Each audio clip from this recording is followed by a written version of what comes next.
আমি এখন উপন্যাস লিখিছিলোঁ জাজিমুখক লৈ জাজিমুখৰ হাঁহি সেই হাঁহিখনৰ এজন যুৱকৰ চৰিত্ৰত মই লৈছিলোঁ এজন বাস্তৱ ধৰ্মী যিখন উপন্যাস সেই উপন্যাসখনৰ যিজন ডেকা চৰিত্ৰ সেই চৰিত্ৰটো আছিল অভিজিৎ দলে এই অভিজিৎ দলে ঘৰলৈ আজি আহিছোঁ এই ইয়ালৈ অহাৰ লক্ষ্যটো হ'ল এটাই যে আমি গ্ৰন্থ পঢ়ক আৰু পঢ়ুৱক কাৰ্যসূচী ৰূপায়ণ কৰিম লগতে ইয়াৰ যিখিনি নৈপৰীয়া ছাত্ৰ ছাত্ৰী আছে সিহঁতৰ সৈতে কথা পাতিম আৰু আমি কেমেৰাত পোনে পোনে দেখাইছোঁ এয়া হ'ল অভিজিৎ দলে অভিজিৎ দলৰ লগত কথা পাতিম সেই জাজিমুখৰ হাঁহি সেই যিখন উপন্যাসৰ মূল চৰিত্ৰ তেওঁ আছিলে সেই সকলো কথা আমি আজি ৰাইজৰ মাজলৈ লৈ যাম বৰ্তমান মই উপস্থিত আছোঁ হাতীশালৰ অভিজিৎ দলেৰ ঘৰত ইয়াতে কেইটামান কনেঙক লগ পাইছোঁ আৰু সিহঁতৰ লগত কথা পাতিম সিহঁতি নিজৰ দুৱামতেই কয়নে অসমীয়াত কয় খাই নাজানো তোমাৰ নামটো কোৱাচোন নমস্কাৰ মোৰ নাম শ্ৰীমতী নিহাৰিকা পেগু তুমি কোন ক্লাছত পঢ়িছা চতুৰ্থ শ্ৰেণী ক'ত পঢ়িছা এটা তোমাৰ নামটো কোৱা তোমাৰ নামটো কোৱা নমস্কাৰ মোৰ নাম শ্ৰী পাৰ্থৱতী কোন ক্লাছত পঢ়িছা এইটৰ ক'ত পঢ়িছা নামককিলা হাইস্কুল অঁ তোমাৰ নামটো কোৱা নমস্কাৰ মোৰ নাম শ্ৰীমতী লিজা ক'ত পঢ়িছা স্কুলখনৰ নামটো বৰমুকৰি ফুলতাৰ প্ৰাথমিক বিদ্যালয় তুমি কোৱা তোমাৰ নামটো নমস্কাৰ মোৰ নাম শ্ৰী মিনুপল পেগু ক'ত পঢ়িছা নামককিলা হাইস্কুল কোন ক্লাছত এইটত অঁ তোমাৰ নামটো কোৱা নমস্কাৰ মোৰ নাম শ্ৰীমতী পৰিস্মিতা দলে কোন ক্লাছত পঢ়িছা ক্লাছ 4 ক'ত পঢ়িছা বৰমুকৰি ফুলতাৰ প্ৰাথমিক বিদ্যালয় তোমাৰ নামটো কোৱা নমস্কাৰ মোৰ নাম শ্ৰী মিণ্টু দলে কোন ক্লাছত পঢ়িছা শিক্ষা ক'ত পঢ়িছা নামককিলা হাইস্কুল অঁ নামদেউৰী তোমাৰ নামটো কোৱা শ্ৰী মাজু দলে তোমাৰ নামটো কোৱা নমস্কাৰ মোৰ নাম শ্ৰী ইংকু দলে তোমাৰ নামটো কোৱা তোমাৰ নামটো কোৱা নমস্কাৰ মোৰ নাম জুবিতৰা দলে ক'ত পঢ়িছা নামককিলা হাইস্কুল এতিয়া চাবা দেই মই তোমালোকৰ ওচৰলৈ আহিছিলোঁ অকল এটা উদ্দেশ্য লৈ আহিছিলোঁ গ্ৰন্থ পঢ়ক আৰু পঢ়ুৱক এটা সজাগতা কাৰ্যসূচী মই কৰি আছোঁ অসমৰ চুকে কোণে হয়তো তোমালোকে গম নোপোৱা ইয়াত বাতৰি কাকত তোমালোকৰ আহেনে বাৰু বাতৰি কাকত নাহে শিশু আলোচনী তোমালোকে পঢ়িবলৈ পোৱা নাই মাহেকত কিনি পাইছানে ক'ৰবাত আলোচনী যে ওলাই মাহে মাহে আলোচনী ওলাই তোমালোকে জানা নাই নাজানা বাতৰি কাকত যে ডেইলি ওলাই গম পোৱা নাই তোমালোকে গম পোৱা নাই পাওঁ খালি তোমালোকৰ ইয়ালৈ বাতৰি কাকত নাহে হয় নহয় কেলৈ নাহে গম পোৱা নাই বাৰু কিয় নাহে তোমালোকৰ গ্ৰাহক বুলি নহয় তোমালোকৰ এই অঞ্চললৈ কেলৈ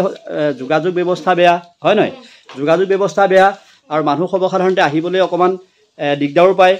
হয় নহয় ইয়াৰ গ্ৰাহকো তেনেকৈ নাই সেইকাৰণে তোমালোকৰ এই অঞ্চললৈ কি হয় এই বাতৰি কাকত বা তোমালোকৰ আলোচনীবিলাক সৰ্বসাধাৰণতে নাহে কিন্তু নাহিলেও তোমালোকে পঢ়িব লাগিব হয় নাই স্কুললৈ গৈছা স্কুলত গৈ তোমালোকে লাইব্ৰেৰী আছে নাই তোমালোকৰ আছে লাইব্ৰেৰীৰ পৰা তোমালোকে কিতাপ আনানে আনা পঢ়িবলৈ আনা তোমালোকে এনেই কোন কোন লেখকৰ নাম চিনি পোৱা ক'ব পাৰিবানে কি কি কিতাপ পঢ়িছা ক'ব পাৰিবানে বাহিৰা কিতাপ কি কি পঢ়িছা ক'ব পাৰিবা কোৱাচোন তুমি কোৱা কবিতা কিতাপ পঢ়িছোঁ কোনজন লেখকৰ বিষয়ে বিশেষকৈ জানিবা বাৰু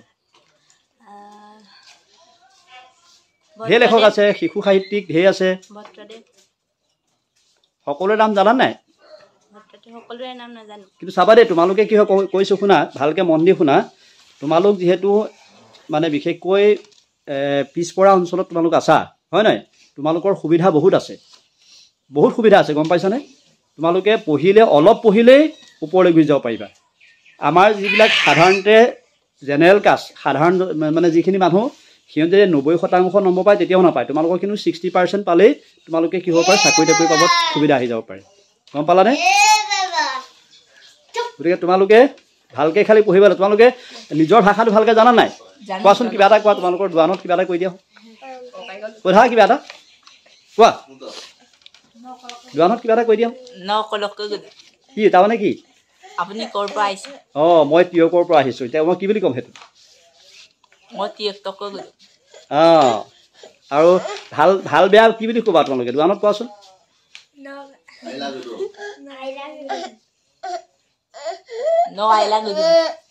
এতিয়া চাবা দেই আৰু এটা কথা কওঁ শুনা এতিয়া কি কৰিছে গম পোৱা চৰকাৰে তোমালোকৰ যিবিলাক এনেকুৱা নৈপৰীয়া অঞ্চলীয় স্কুলবিলাকত তোমালোকৰ নিজৰ যিটো দোৱানত শিকাবলৈও এটা চৰকাৰে অৰ্ডাৰ উলিয়াই দিছে গম পালানে যে তোমালোকৰ নিজৰ ভাষাটো তোমালোকে পঢ়িব পাৰিবা খালি লেখোঁতে অসমীয়া লিখিব লাগিব কি তোমালোকৰ ভাষাটো তোমালোকে জীয়াই ৰাখিব লাগিব গম পালা গতিকে সেইকাৰণে কৈছোঁ তোমালোকে ভালকৈ পঢ়া আৰু পঢ়ি পেলাই এটা ভাল মানে সুনাগৰিক হ'ব লাগিব তোমালোকৰ কি হ'বলৈ মন যায় কোৱাচোন ভৱিষ্যতে কি হ'ম বুলি ভাবিছা পুলিচ হ'ম বুলি ভাবিছোঁ কি পুলিচ তুমি কি হ'ম বুলি ভাবিছা হা মই পুলিচ হ'ম আৰু তুমি কি হ'ম বুলি ভাবিছা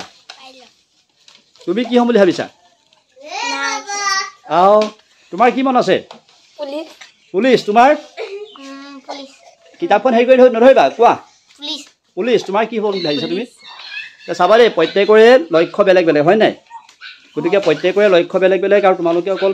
নিজৰ কিতাপখিনি পঢ়িলে নহ'ব আকৌ তোমালোকে কি কৰিব লাগিব গম পাইছানে বাহিৰা কিতাপ পঢ়িবই লাগিব কাৰণ বাহিৰা কিতাপ পঢ়িলে তাত যিখিনি ইণ্টাৰভিউত যিবিলাক কথা আহে এইবিলাক পঢ়িলেহে পাবা কিতাপত থকা যিখিনি পঢ়িবা সেইখিনি তোমালোকৰ উপযুক্ত নহ'বও পাৰে গম পালানে লাগিব সেইখিনি কিন্তু তাতকৈ বিশেষকৈ লাগিব কি তোমালোকক এই বাহিৰা কিতাপবিলাক গম পালানে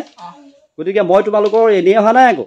আহিছোঁ এটা কাৰণেই যে তোমালোকৰ যিখিনি বৌদ্ধিক মানসিক চিন্তা চেতনা যাতে ভাল হয় সেই উদ্দেশ্য লৈ পেলাই মই অসমৰ চুকে কোণে এনেকৈ ঘূৰি ফুৰোঁ ক'ৰবালৈ গ'লে কিতাপ লৈ যাওঁ ল'ৰা ছোৱালীবিলাকৰ লগত কথা পাতোঁ আৰু তোমালোকৰ মনৰ ভাৱবিলাক বুজোঁ গম পালানে বুজি পালা গতিকে কিতাপ পঢ়িবা নাই এতিয়া পঢ়িবা আকৌ মই আশা কৰিব পাৰিম নে যে এইডোখৰ ভাল মানুহ হ'ব বুলি চিয়'ৰ যে তুমি পুলিচ হ'বা কোনোবা পাইলট হ'ম বুলি কৈছে কোনোবা নাৰ্ছ হ'ম বুলি কৈছে কোনোবা শিক্ষয়িত্ৰী হ'ম বুলি কৈছে সকলোৰে লক্ষ্য বেলেগ বেলেগ কিন্তু ভাল মানুহ হ'বই লাগিব গম পালানে আজিলৈ আহোঁ খালি তোমালোকে কিতাপখিনি সলনা সলনিকৈ পঢ়িবা দেই হ'ব